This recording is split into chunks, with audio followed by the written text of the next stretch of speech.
Hai, Assalamualaikum dan salam sejahtera. Izinkan saya untuk memperkenalkan diri. Saya adalah Nur Syuhana binti Maknudin dari kos ISMP Sejarah Semester 3.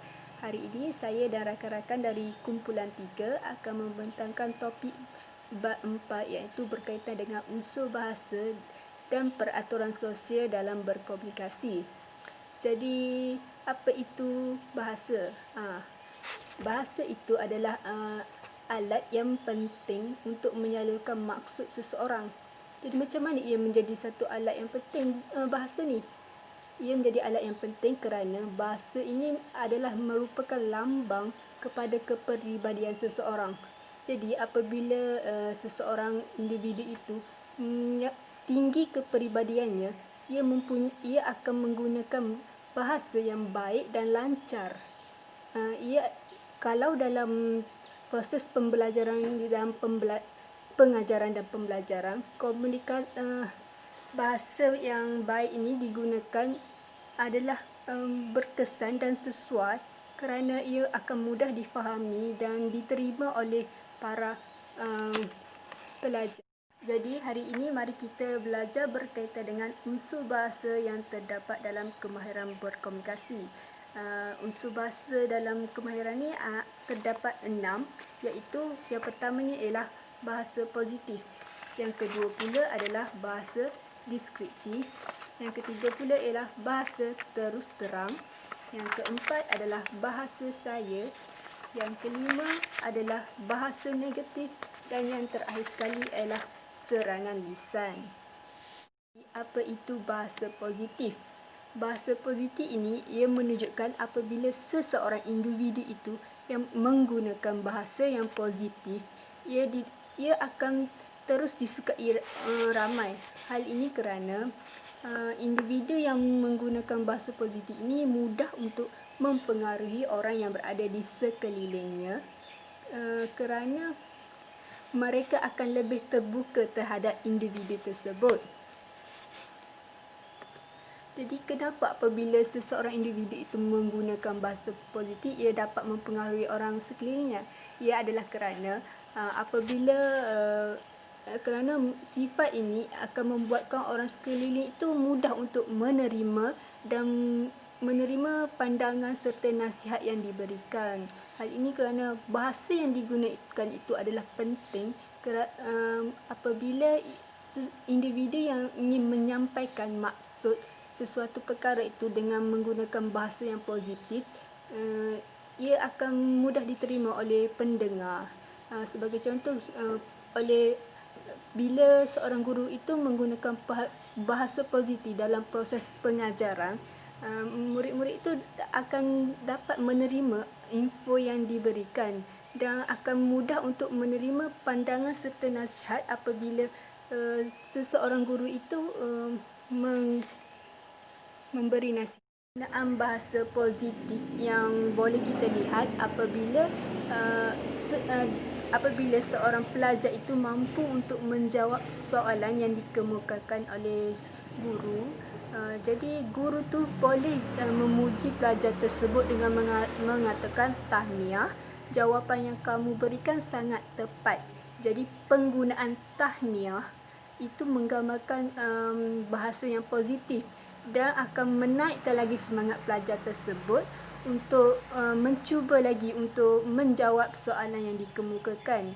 Jadi dengan ini, penggunaan bahasa positif ini adalah sangat penting terutamanya dalam proses pembelajaran yang digunakan oleh guru-guru kerana ia akan memudahkan para pelajarnya, memudahkan guru tersebut untuk memanipulasikan pelajar-pelajar mereka untuk mendengar serta mempelajari apa yang mereka ingin sampaikan. Jadi dengan bahasa yang digunakan itu menggambarkan yang seorang guru itu adalah seorang yang tinggi ilmu dan boleh menyebabkan pelajar-pelajar itu mendengar kata dan mampu untuk menerima apa yang diperkatakan.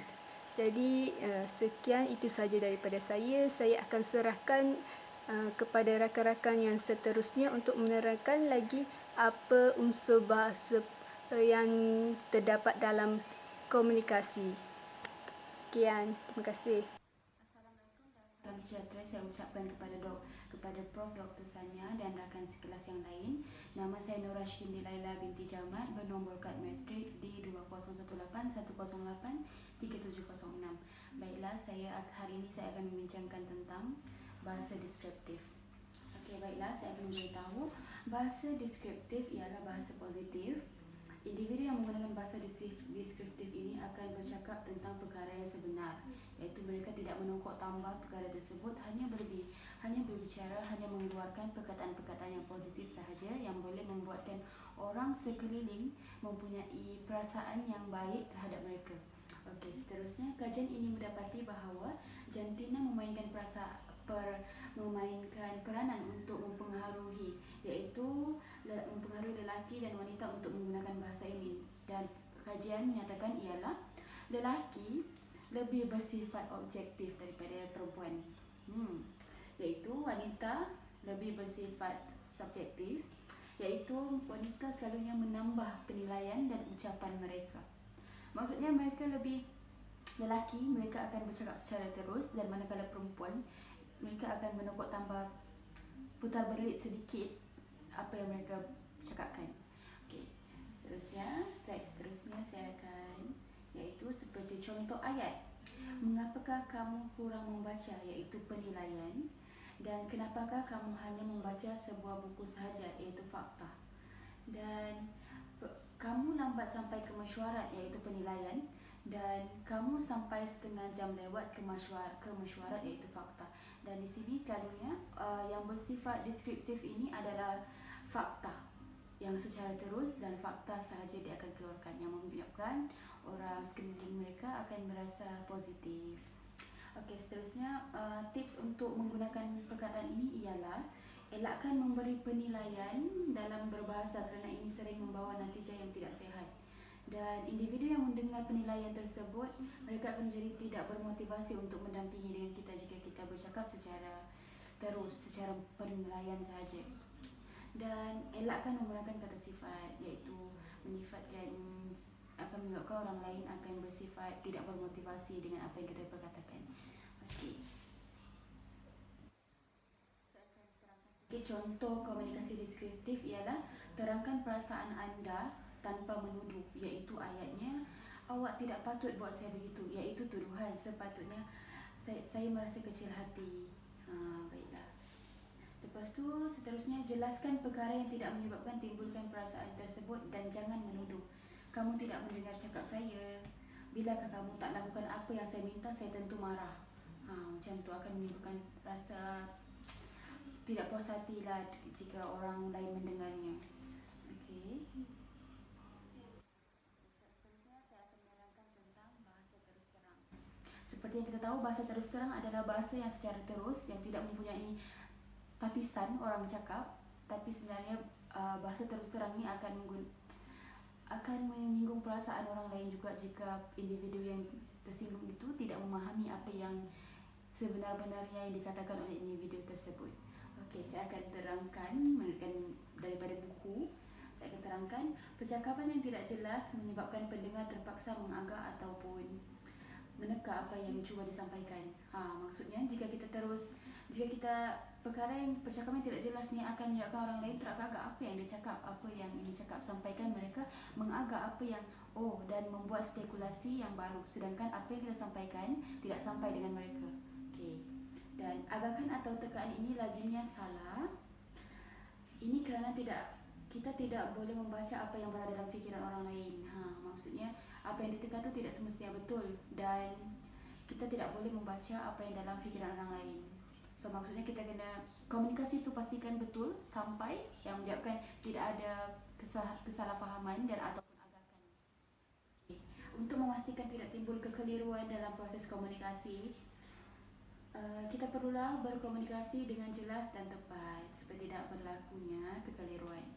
Kita harus berwaspada kerana tidak semua perkara boleh diucapkan dengan terus terang. Di sini maksudnya tidak semua perkara boleh diucapkan dengan terus terang, iaitu akan menyinggung perasaan orang lain. Kita tidak tahu apa yang kita cakap itu akan memberikan kesan kepada individu yang mendengar.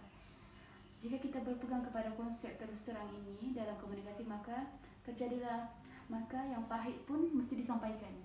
Bila kita terlalu berterus terang, perkara yang buruk, yang pahit pun akan kita sampaikan dengan orang tersebut sampai menyinggung perasaan individu tersebut. Pastikan jika kita bercakap terus terang, ada hadnya. Perlu bertimbang cara sebaiknya untuk mengelakkan daripada melukai perasaan orang lain. Okey.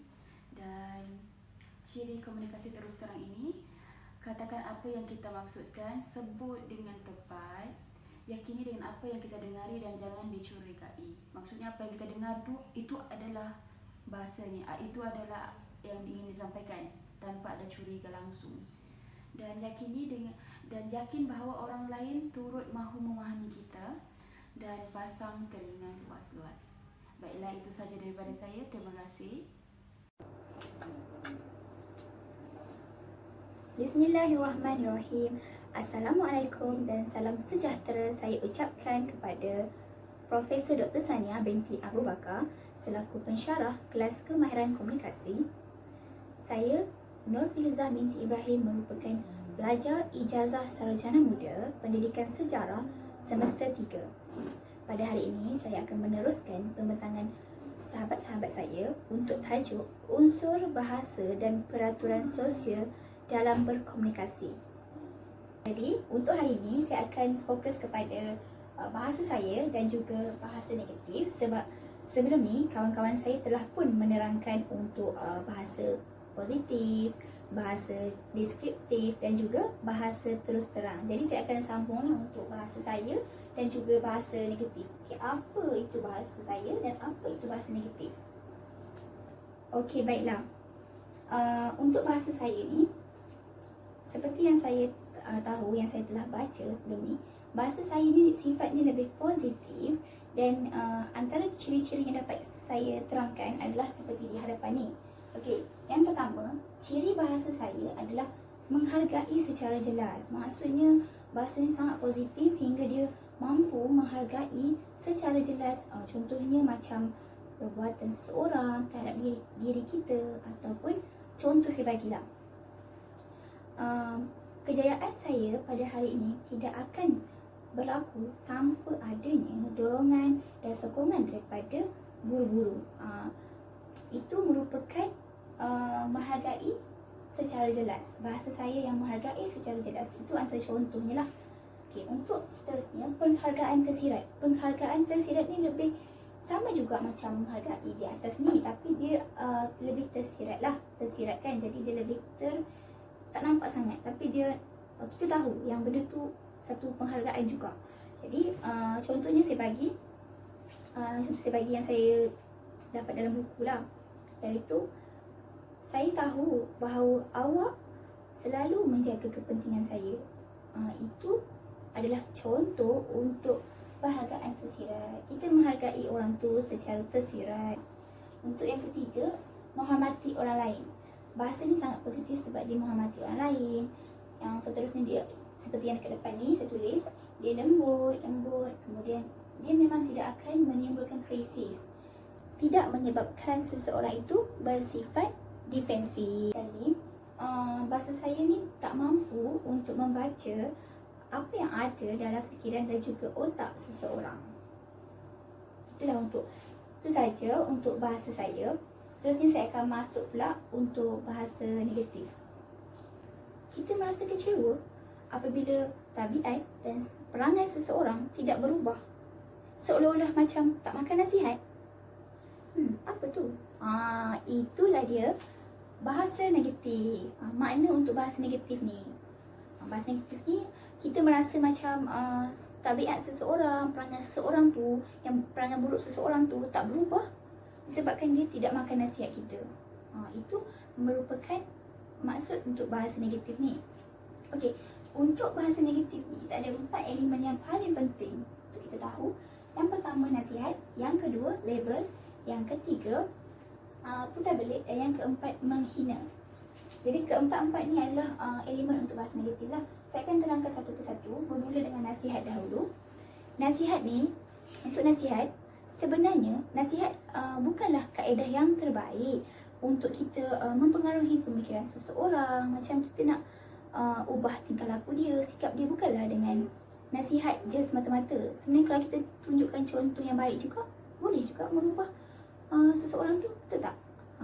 Jadi janganlah kita rasa nasihat ni je yang satu cara untuk kita merubah pemikiran atau mempengaruhi pemikiran seseorang tu.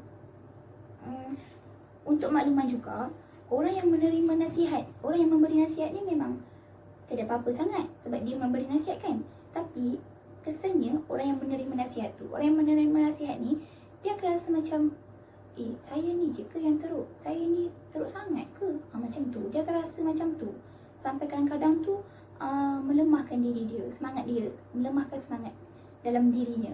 Jadi nasihat ni kadang-kadang orang yang menerima tu, dia ada something yang dia rasa macam saya ni dapat kutukan ke, kritikan ke daripada orang. Maksudnya dia rasa macam diri dia saat tu kena kritik, kena dituduh. Padahal kadang-kadang memang betul pun dia. Contohnya kita ada kawan ke, ada keluarga ke yang malas buat kerja ke apa kan.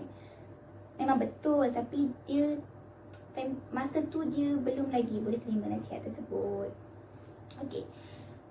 Seterusnya pakar juga ada mengatakan dalam buku Kemahiran Komunikasi yang saya baca, pakar ada mengatakan bahawa orang yang memberi nasihat ni dia mempunyai pemikiran yang negatif terhadap kesalahan ataupun kekurangan individu tersebut.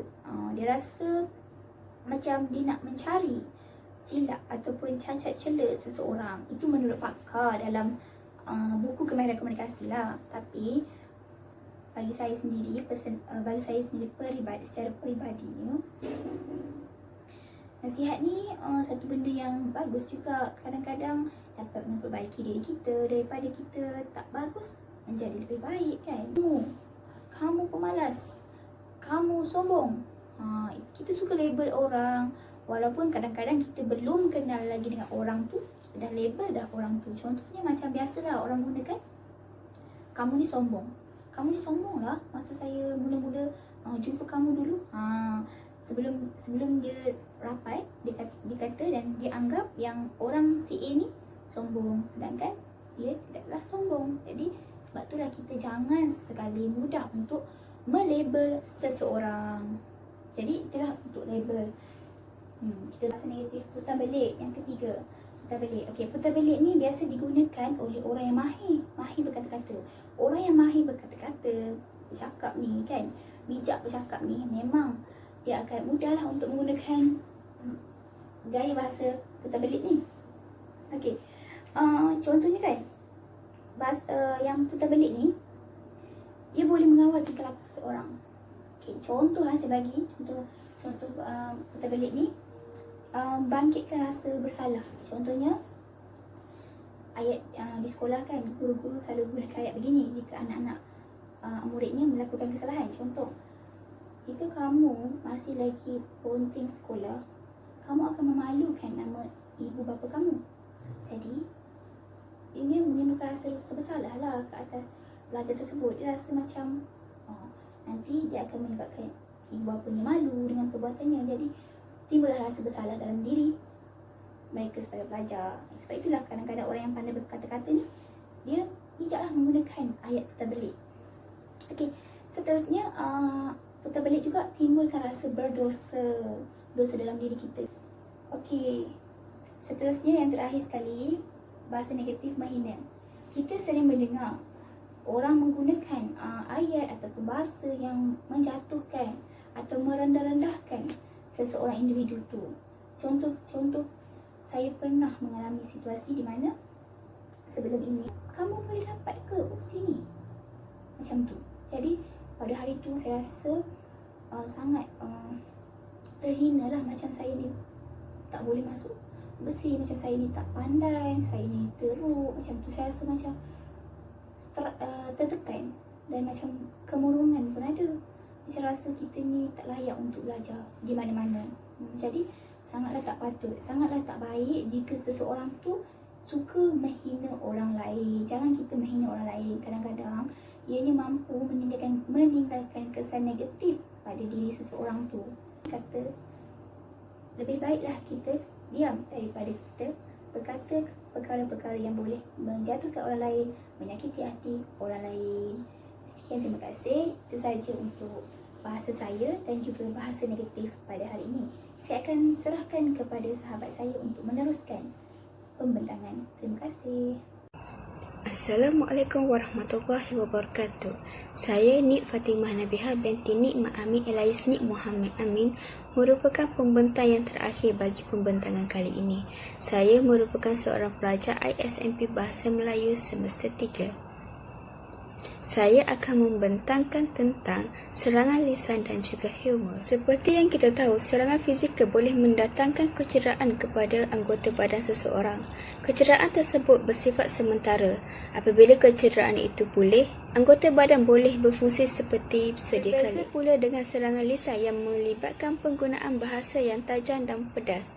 Serangan lisan dikenakan ke atas psikologi seseorang di mana kesannya akan berkekalan sehingga ke akhir hayat. Disebabkan serangan lisan menggunakan bahasa yang tajam dan pedas, jadi saya akan memberikan contoh dengan menggunakan bahasa yang tersebut.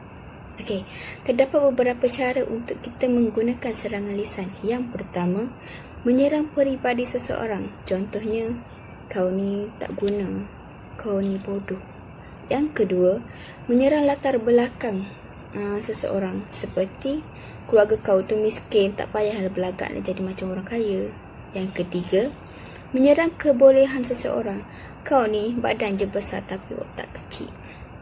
Yang keempat, menggelarkan seseorang dengan perkataan yang tidak baik. Contohnya, kaki dadah, bos siam, mak rompet. Yang kelima, menyerang rupa paras seseorang. Contohnya, kalau dah tak cantik tu, pakai bedak sekilo pun tak cantik juga. Takkan ubah pun ketidakcantikan kau tu. Dan yang terakhir adalah memperlekehkan seseorang. Kau ni cakap je besar. Benda kecil macam tu pun kau tak boleh buat ke? Okey, yang seterusnya ialah humor. Humor merupakan lawak ataupun ia lebih dikenali sebagai lelucon. Humor banyak digunakan dalam pengiklanan dan digunakan oleh penceramah-penceramah. Terdapat beberapa cara untuk menggunakan prinsip humor. Humor tidak sesuai digunakan pada orang yang lebih tua, tidak sesuai pada khalayak yang kuat agama, tidak sesuai pada orang dewasa yang tidak berpendidikan tinggi, dan yang terakhir, tidak sesuai membincangkan tentang sensitiviti. Kesimpulannya, terdapat pelbagai unsur bahasa dalam pertuturan seharian kita. Kita mestilah menggunakan unsur bahasa dengan betul supaya maklumat yang ingin disampaikan itu dapat difahami dengan baik. Kita juga mestilah sentiasa berhati-hati dalam menggunakan unsur bahasa supaya ia tidak menyinggung perasaan orang lain. Sekian, itu sahaja daripada kumpulan kami. Sekian, terima kasih.